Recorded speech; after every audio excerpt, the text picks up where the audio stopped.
प्रिय विद्यार्थियों, इससे पूर्व के व्याख्यान में हम पढ़ रहे थे कि ब्रह्मचारी गुरु के द्वारा जब महामुनि को पूछे जाने पर यह बताया गया कि इस समय भारतवर्ष में क्या हो रहा है, उस वृत्तांत के बारे में सोच सोच करके कि भारत में यवनों द्वारा जो दुराचार किया जा रहा था वह असह्य था, उसके स्मरण करने मात्र से ही किसी भी धर्मप्रिय व्यक्ति का हृदय विदीर्ण होने लगता था। और यही कारण था कि योगीराज के पूछने पर ब्रह्मचारी गुरु का हृदय भी दुख से भर गया, उनका कंठ अवरुद्ध हो गया और उन्होंने सोचा कि जब पापमय आचरणों के स्मरण से मेरा हृदय ही खिन्न हो रहा है तो व्यर्थ में योगीराज के धैर्य को नहीं डिगाना चाहिए। ऐसा मन में सोच करके अपने हृदय की उस खिन्नता को प्रकट करते हुए उन्होंने अपने आप को धिक्कारा था कि इतना होने के बावजूद भी आज भी हम जी रहे हैं, सांस ले रहे हैं, यहाँ घूमते हैं और अपने आप को आर्यवंशीय मानते हैं। इसी को आगे बढ़ाते हुए कवि ने अगले गद्य में कहा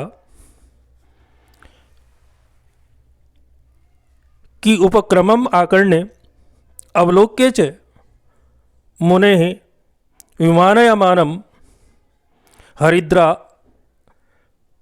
द्रवक्षालितम इव वदनम निपततवारी बिंदूनि नयने अंचित रोमांच कंचुकम शरीरम कंपमानम भज्यमानं च स्वरम अवगच्छत सकल अनर्थमय है, सकल वंचनामय है, सकल पापमय है, सकल उपद्रवम अवश्यम चेति वृत्तांत है।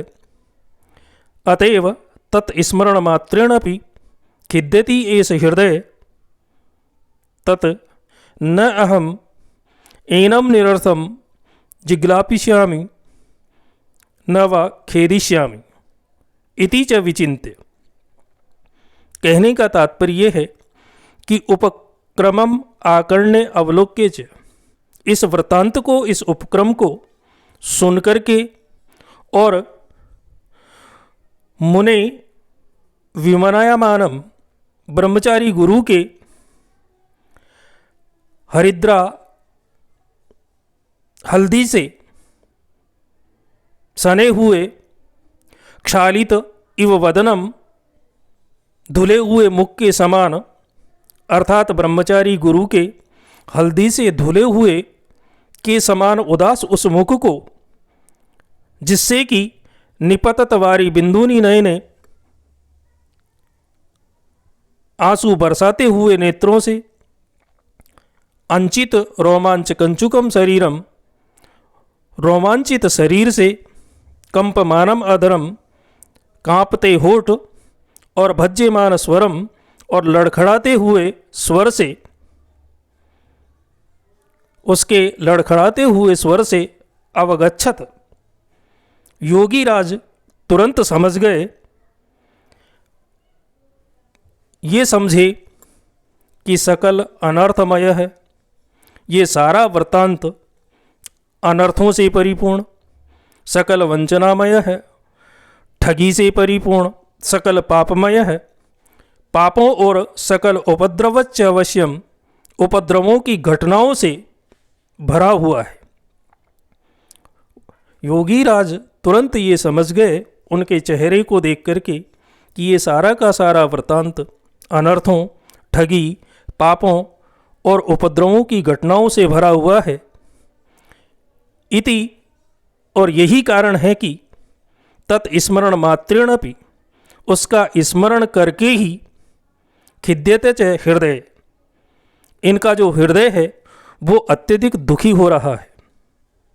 तत्, और इसलिए अहम एनम, मैं इन्हें निरर्थम, बिना किसी कारण के अर्थात व्यर्थ में ही, जिग्लापिष्यामि, खिन्न नहीं करना चाहता, न वा च खेदिष्यामि, और नहीं मैं इन्हें दुखी करना चाहता हूँ, इति विचिन्त्य, ऐसा विचार करके, ऐसा सोच करके महामुनि ने ब्रह्मचारी गुरु से कहा कि मुने, विलक्षणो अयम भगवान, सकल कला कलाप कलन है, सकल कालन है, कराल है काल है, स एव कदाचित पय है पूरित पूरितानि,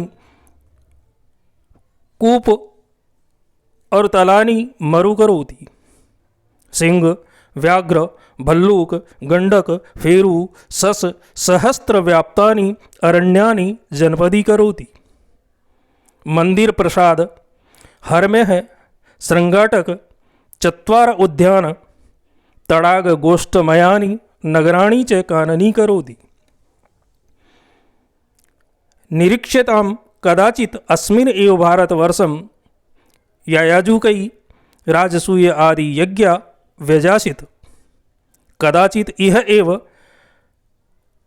वर्ष आतपातपः हिंसाहानि तपांसि अतापिशत, सम्प्रति तु म्लेच्छ गावो हन्यते, वेदा विदीर्यन्ते, स्मृतयः सम्मदीयन्ते, मंदिराणि मंदिरीक्रियन्ते, सत्यं पातयन्ते, सन्तश्च संतापयन्ते, सर्वम् एतत् महात्म्यं तस्य एव महाकालस्य इति, कथं धीरधोरे अपि धैर्यं विधुर्यसि।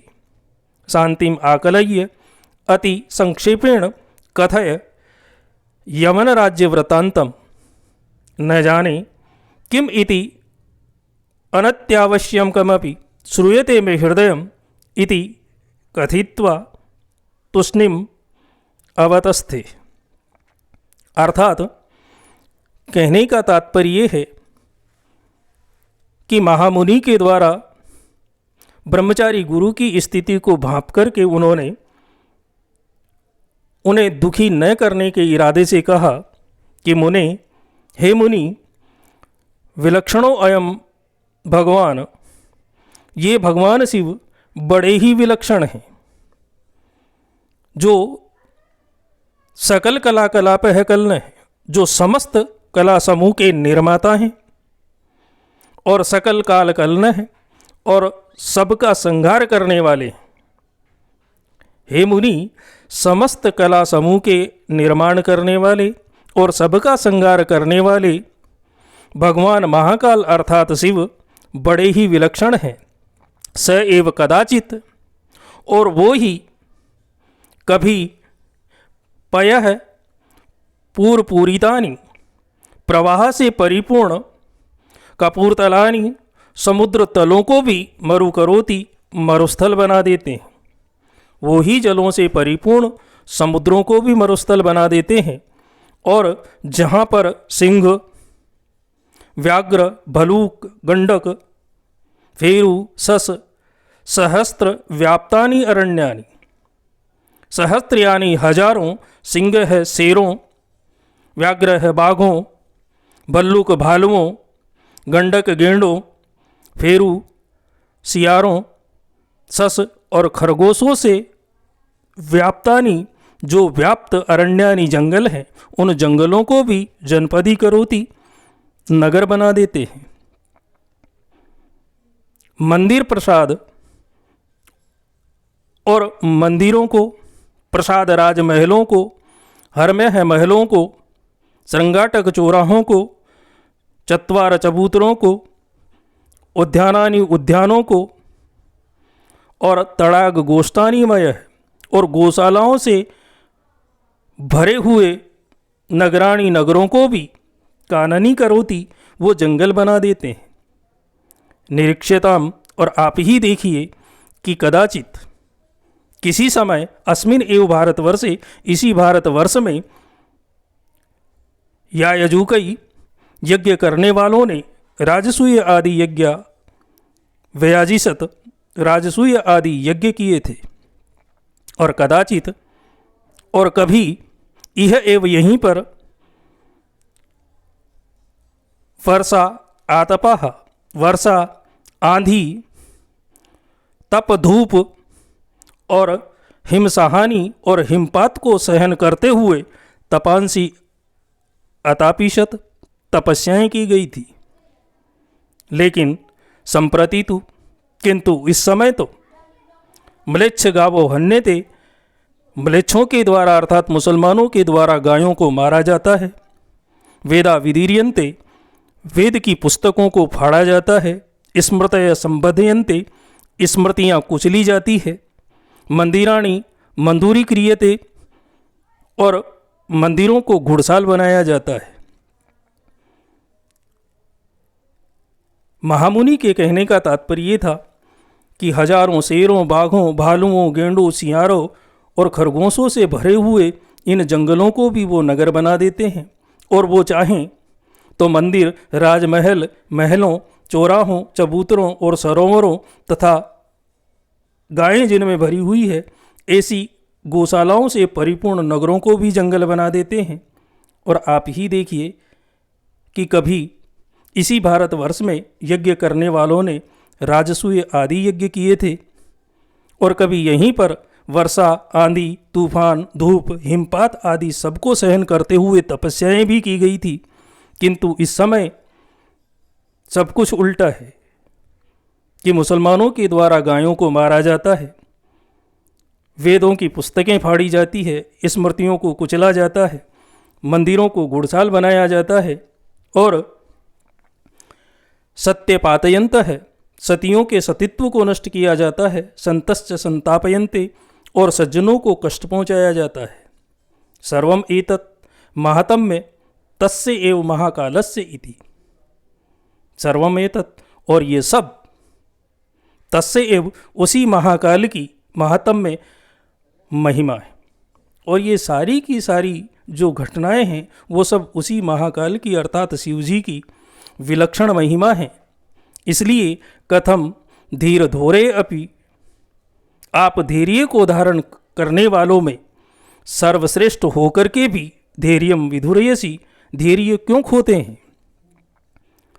शांतिम आकलय्य, शांत होकर के अति संक्षिप्तेण, अत्यधिक संक्षिप्त रूप में कथय, कहो यवन राज्य वृतांतम, यवन राज्य के उस वृतांत को, यानी आप शांतचित होकर के संक्षिप्त रूप में यवन राज्य के उस वृतांत को, घटना को मुझसे कहो। क्यों? क्योंकि न जाने किम इति अनावश्यम, अनावश्यक समझते हुए भी न जाने क्यों मैं हृदयम, मेरा हृदय शुश्रूषते, उसे सुनना चाहता है। अनावश्यक होते हुए भी न जाने क्यों मेरा हृदय इस घटना को सुनना चाहता है। इति, इस तरह से कथित्वा कह करके तुष्णिम अवस्थिते, योगीराज चुप हो गए। यानी उन्होंने सारी स्थिति को समझते हुए महामुनि से ये कहा कि सचमुच में इसमें किसी का कोई दोष नहीं है। वास्तव में ये सारी की सारी महाकाल की महिमा है, क्योंकि उनकी महिमा बड़ी विचित्र होती है और इसके द्वारा समय समय पर भारी परिवर्तन किए जाते हैं। इसे किसी के प्रति कोई मोह नहीं है। कभी वो जगत की सृष्टि को तो कभी उसका संहार करते हैं। ये सब उनका खेल है। यही कारण है कि एक ही स्थान पर कभी भी नगर बसते हैं तो कहीं उनको उजाड़ करके वहाँ जंगल बना दिया जाता है, कभी वहाँ समुद्र का रूप धारण कर लिया जाता है, और इस तरह कभी धर्म तो कभी अधर्म का साम्राज्य इस संसार में होता है। इसलिए धैर्यशाली पुरुषों को अडिग होकर के इन सब का सामना करना चाहिए। इसलिए आप दुखी मत होइए, क्योंकि ये सारी की सारी उस महाकाल की महिमा है जिसके कारण ये सारे परिवर्तन हुए हैं। तो यहाँ दोनों गद्य से हमें ये पता चलता है कि महामुनि ब्रह्मचारी मुनि को दुखी नहीं करना चाहते थे और ब्रह्मचारी गुरु महामुनि को दुखी नहीं करना चाहते थे। दोनों एक दूसरे की हृदय की बात को सुन करके और एक दूसरे को समझाने की चेष्टा कर रहे हैं।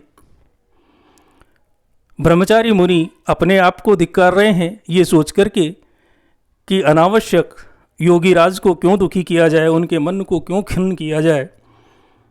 और योगीराज उनके चेहरे के भावों को देख करके, उनका पीला पड़ा हुआ मुख देख करके ये समझ जाते हैं कि सचमुच में ये उन बातों का स्मरण करके ही इतने दुखी हो रहे हैं, तो क्यों इनको और ज़्यादा दुखी किया जाए। इसलिए उन्होंने भी ये सारी की सारी परिस्थितियों का कारण महाकाल को मान करके उनको समझाने की चेष्टा की। इसके बाद आगे क्या हुआ, इसके बारे में हम अगले गद्य में पढ़ेंगे। तब तक के लिए आप सभी को धन्यवाद। अगले व्याख्यान में फिर मिलते हैं।